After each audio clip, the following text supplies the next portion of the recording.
My name's Cameron, and I'm a teacher at Holy Spirit College. So, Mr. Marlin, what does Catholic Education Week mean to you? I think for me, Catholic Education Week is a chance that we can stop and reflect on what does it actually mean to be a Catholic school, and what does it mean to be Catholic? What does that actually mean? What makes us different to any other school? What makes us different to anything else that's going on around us? There's some awesome schools around us, but there's something particularly different about being a Catholic school. I think it's a chance for us to recognise that and celebrate that. So, why do we have a Catholic Education Week? As I said, it's to recognise that what we do here is a bit different. It's a bit different, whether it be our pastoral care focus, whether it be our fact that we are backed by the fact that we are Catholic by nature, and that means we have a relationship with Jesus. That means that the way we act, our priorities are very different to maybe a traditional other school. We recognise that's awesome, and what we can learn is so grand from the example of Jesus. What does being a part of a community mean to you?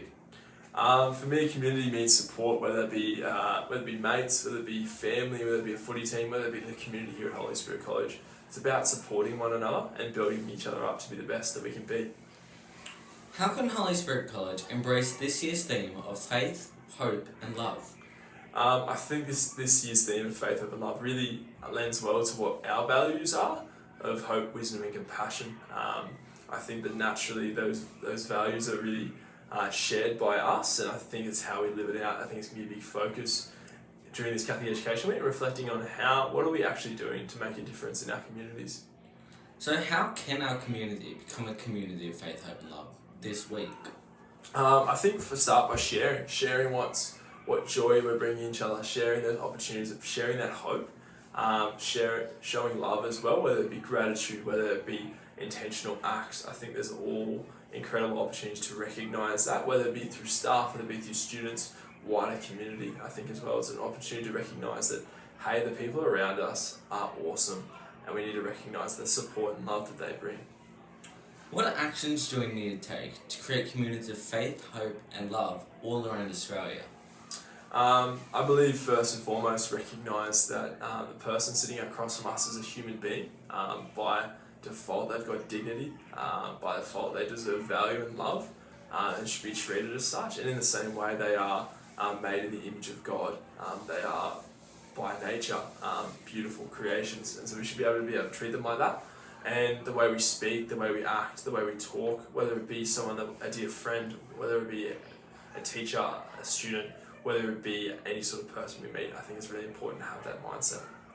So, what does being a Catholic mean to you? Being a Catholic to me means first and foremost, I have a relationship with Jesus. And I think it's a really important part of my life.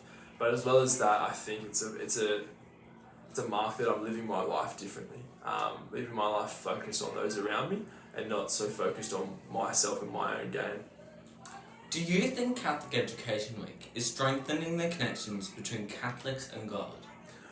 Yeah, I think so. I think it's an opportunity to reflect on where that is. I think it's an opportunity. I think there are really incredible opportunities within Catholic Education Week to build that faith. But I think as well it's an opportunity to stop, to recognise God's importance in our lives, but also recognise how lucky we are to be involved with where we are. How important is it for young people to have a connection with God?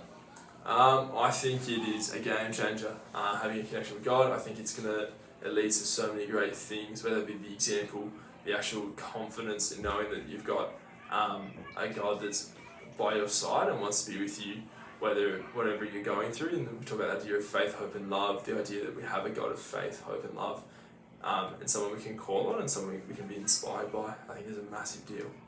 Thank you for your time.